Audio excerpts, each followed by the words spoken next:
Hi, fourth graders. Welcome to Unit 7. This will be our first lesson in this unit. And in this one, we'll be doing some long division. I'm really excited to show you this new skill because I know you caught on to multiplication with large numbers so well, so I know you're really going to do great in this unit. So in division, there are three big vocabulary words that you need to know. One is divisor. Divisor is the number that we use to divide into a number. So we're going to devise a plan, if you think of it that way. Quotient. Quotient is that fancy word for the answer to a division problem. So in this case, 300 divided by 5 equals the quotient 60. And then the last one is called dividend. Dividend is the one that goes in the house, is what I like to call this bar here. So the dividend is divided by the divisor to equal the quotient. I know those are a lot of crazy terms to be throwing at you, but I thought I would just introduce them now. We know in multiplication that we use the terms factors and product. Remember that factors are the numbers we multiply together to get the answer to a multiplication problem, which is also known as the product. Today, though, we're focusing mostly on division. All right, fourth graders, now we come to the more challenging part due to the fact that this is a new skill. I'm going to be teaching you long division. What I want you to have today is a growth mindset when approaching problems like this because it will be trickier than some of the problems you've been doing, but stick with it. I know you'll get it. So this problem you would read as 300 divided by 5. You kind of read it opposite than you do a book. So a book you go left to right, but with long division you think right to left when you read the problem. So 300 divided by 5. The first step in the problem is you're just trying to figure out how many times can 5 go into 300. So first you ask yourself, can 5 go into 3? The answer to that is no. 5 times 1 is 5, and that's overboard. We don't want anybody to go overboard our ship. So I put up a 0 as a placeholder. So essentially you're saying, no, 5 does not go into 3. So now you add the next number over into the place. So now we look at 30 as a number. We're just kind of ignoring this last one for now. So then can 5 go into 30 since 3 didn't work out? Well, yes, 5 can go into 30 because I know 5 times 6 is 30. So it actually works out perfectly.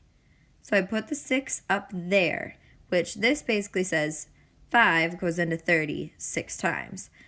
5 times 6 is 30, as we know. And now it's like I'm getting rid of that. So we've had our dinner, we're getting rid of the leftovers. So 5 times 6 was 30. Now I subtract to see what I have left over to use. Well, 0 left over. But remember how we at first ignored this 0 in the beginning?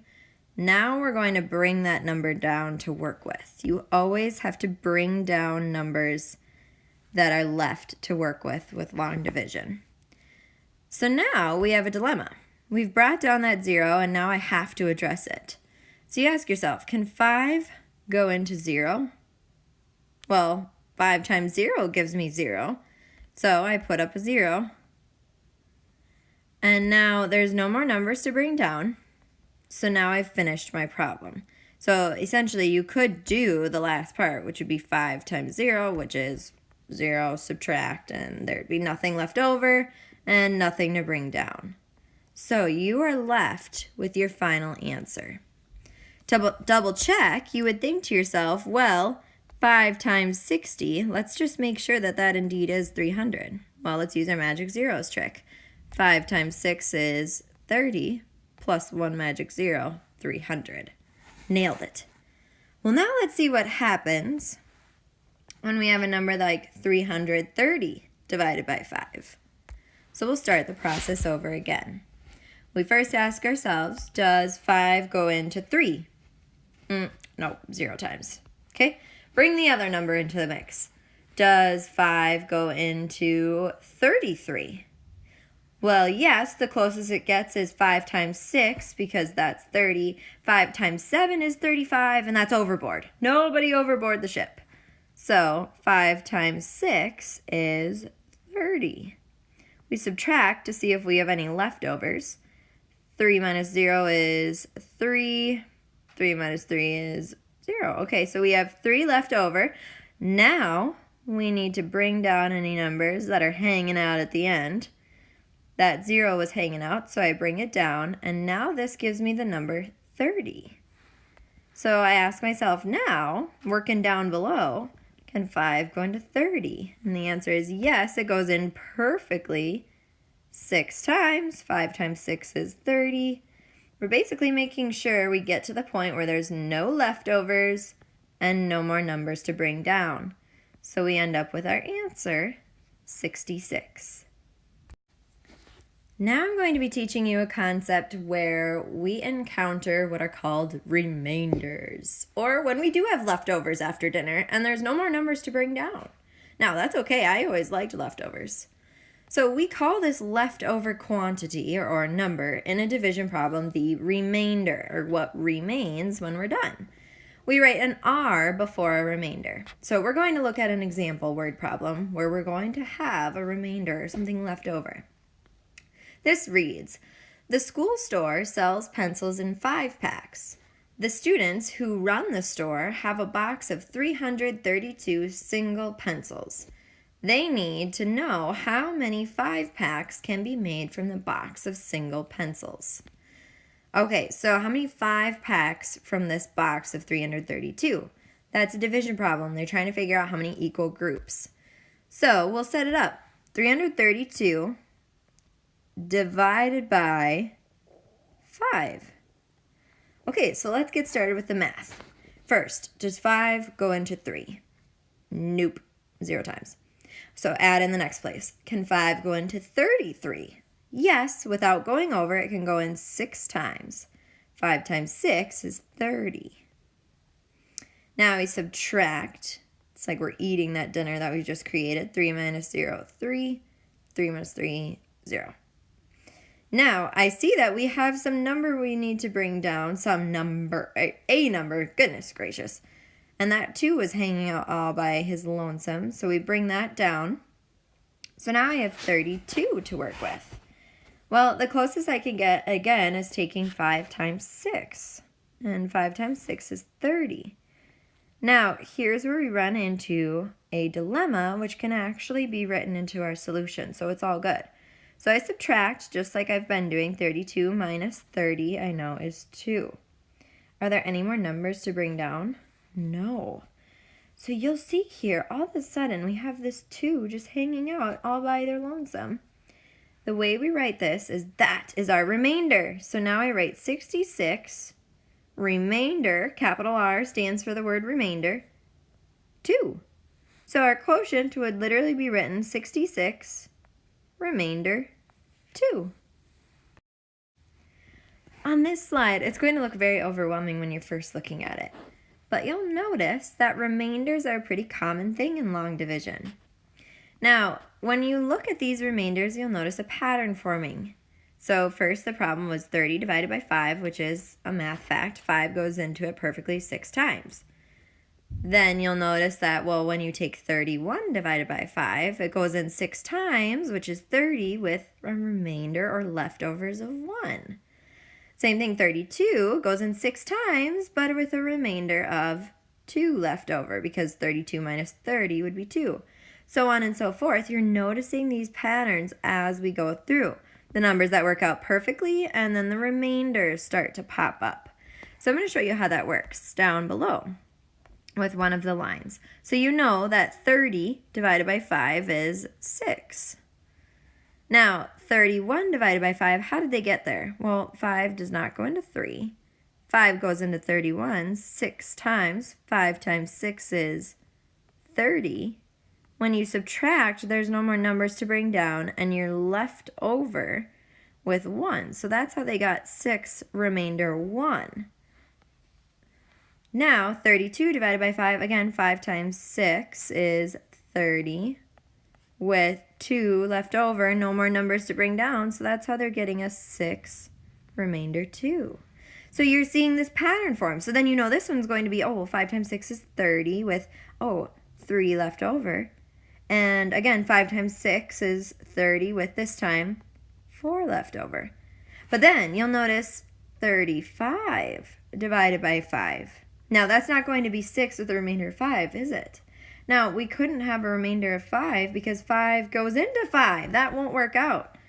And you know that 35 divided by 5 works out perfectly as 7. So this is basically just to show you that remainders start popping up in patterns as we go on. So now I'll show you that using some larger numbers. So I chose this last row to show you how this is all working out. So let's start with 354 divided by 5, the first one I have here.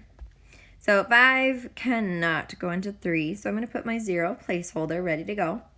But 5 does go into 35 7 times perfectly. 5 times 7 is 35, so I subtract that, and I get 0 and 0. However, I do have a 4 to work with. Now, 5 cannot go into 4. And I have to represent that in the problem because I know if I just left this 7 up here and then said remainder 4, that wouldn't make any sense, would it?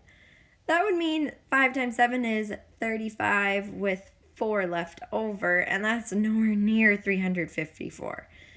So now I have to say, well, 5 can't go into 4, so it goes in there 0 times. So now 5 times 0, I subtract 0. And now, because there's no more numbers to bring down, I write it as the leftover. So this quotient is 70 remainder 4. That's how they received this answer here on number 10. So let's look at the next one though. 5 cannot go into 3, so I put up a 0. 5 goes into 35 7 times perfectly. So 5 times 7 is 35. I subtract that. So 0, 0. And I have a number to bring down, the 5. And 5 goes into 5 perfectly because 5 times 1 is 5. So when I do 5 times 1 to get 5 and then subtract, nothing left over, no more numbers to bring down, so it worked out perfectly to get the quotient 71. Let's try the next one. 5 can't go into 3. 5 going to 35. 5 times 7 is 35. Subtract 5 minus 5, 0. 3 minus 3, 0. Bring down the 6 so that it's not lonely. And 5 going into 6 now. 5 can go into 6 once. 5 times 1 is 5. Now I subtract. 6 minus 5 is 1. Are there any numbers left to bring down? No, I did the 6 already and there's no more. So because this 1 is still lonely down here, no more numbers to bring down, I write it as a remainder of 1. So quotient is 71, remainder 1. See how the pattern's forming now? 1 more than 355 gave us 1 remainder. Okay, next. 5 cannot go into 3. 5 goes into 35 perfectly, 7 times. 5 times 7 is 35. I subtract that, seeing if we have leftovers. Now bring down the 7 so it's not lonely. 5 goes into 7, still just once for now, because 5 times 1 is 5. Subtract, I get 2. No more numbers to bring down, so this 2 is my remainder. So this slide and the previous one were just showing you patterns that you'll notice in remainders. As you increase the dividend inside here by 1 or by 2 or by 3, you'll notice that your remainder is going up as well. So boys and girls, here is your ticket. I'd like you to try doing 25 divided by 5, 26 divided by 5, 27 divided by 5, and 28 divided by 5. Now this one you'll see your remainders pattern, and then on this one, take your time, work it through, and I want you to show remainders. If you get there and you have no more numbers to bring down, show the leftovers. Remember using an R. Oops, I'm going to write it in a better color here. Let's do white. Using an R to stand for the word remainder.